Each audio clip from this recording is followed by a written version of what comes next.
అందరికీ నమస్కారం. ఈ వీడియోలో పెదవేగి గ్రామంలో ఉన్నటువంటి కొన్ని చారిత్రక కట్టడాలను మరియు పురాతన శిథిలాలను మనం సందర్శించడానికి వెళ్తున్నాం. ఈ పెదవేగి గ్రామం ఆంధ్రప్రదేశ్ రాష్ట్రంలోని ఏలూరు జిల్లాలో ఒక గ్రామం.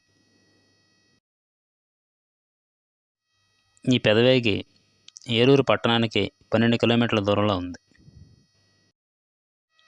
పెదవేగి ప్రస్తుతం ఒక చిన్న గ్రామంగా ఉంది, కానీ ఒకప్పుడు ఈ గ్రామం చాలా ప్రాముఖ్యమైన చరిత్ర ఉంది. పూర్వం ఈ గ్రామాన్ని వేంగీపురం అని పిలిచేవారు.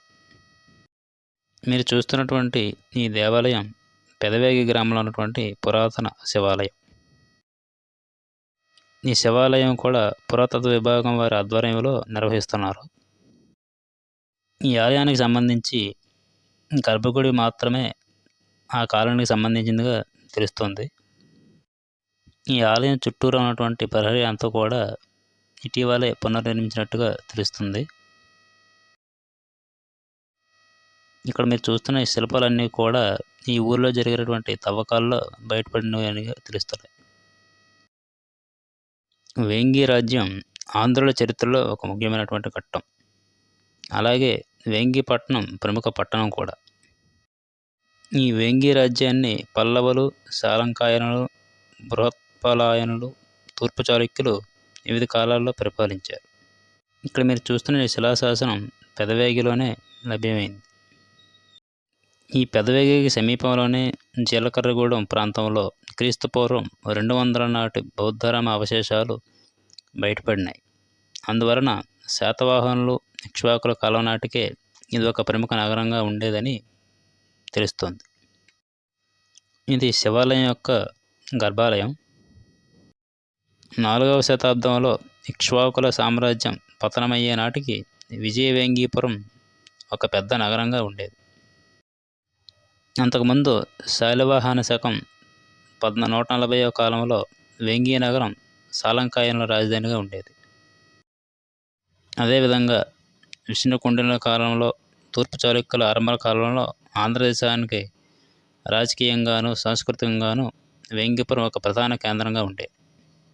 తూర్పు చాళుక్యుల కాలం తెలుగు భాష పరిణామంలో ఒక ముఖ్యమైనటువంటి ఘట్టం. వీరు తెలుగు భాషను అధికారిక భాషగా పరిగణించి దాని అభివృద్ధికి బాటలు వేశారు.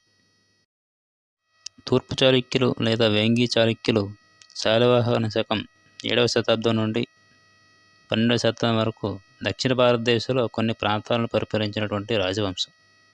వీరు బాదామి చాళుక్యుల నుంచి చీరినటువంటి వంశం. వీరు బాదామి చాళుక్యులకు సామంతరాజులుగా ఉండేవారు.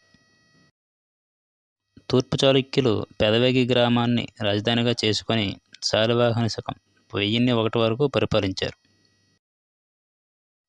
ఆ తర్వాత 1189 వరకు చోళులకు సామంతులుగా ఉండి పరిపాలించారు.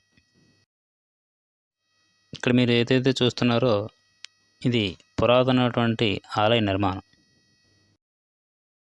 ఈ ఆలయంలో ఎటువంటి విగ్రహారాధన కూడా జరగటం లేదు. తూర్పు చాళుక్యుల మొదటి రాజధాని పిష్టపురం. ఇప్పుడు దాన్ని పిఠాపురంగా పిలుస్తున్నారు. ఆ తర్వాత పిఠాపురం నుండి వేంగి నుండి రాజమండ్రికి రాజధానిని మార్చారు.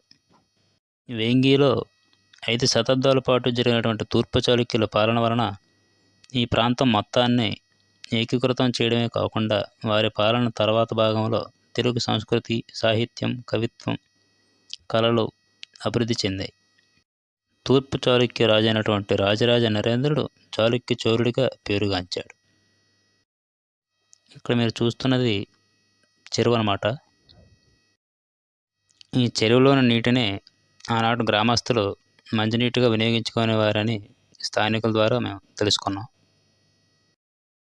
ఈ చెరువు గట్టు వెంబడి కూడా మనం పురాతనమైనటువంటి రాతి పలకాలను అవి మనం గమనించవచ్చు. ఇక్కడ ఉన్న రాతి పలకలను గమనిస్తున్నారా? అలాంటి రాతి పలకలు ఈ చెరువు చుట్టూతా కూడా మనకి కనిపిస్తూ ఉంటాయి. ఇదే గ్రామంలో దనమ్మ దెబ్బ వద్ద జరిపిన తవ్వకాలలో ఇటుకలతో కూడిన ఒక రాతి కట్టడం కూడా బయటపడింది.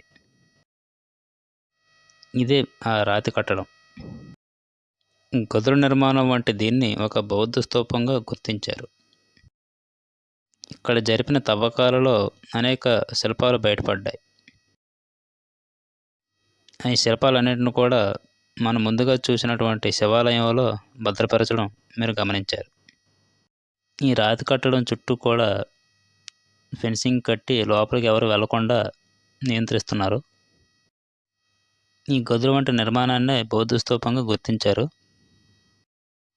కాకపోతే ఈ లోపలికి వెళ్ళడానికి ఎటువంటి అనుమతి కూడా ఎవరికీ లేదు. ఒకప్పుడు తూర్పు చాళుక్యులకు రాజధానిగా ఉన్నటువంటి ఈ వేంగి నగరం ఇప్పుడు ఒక మారుమూల గ్రామంగా చాలా దయనీయ పరిస్థితిలో ఉండటం మనం గమనార్హం.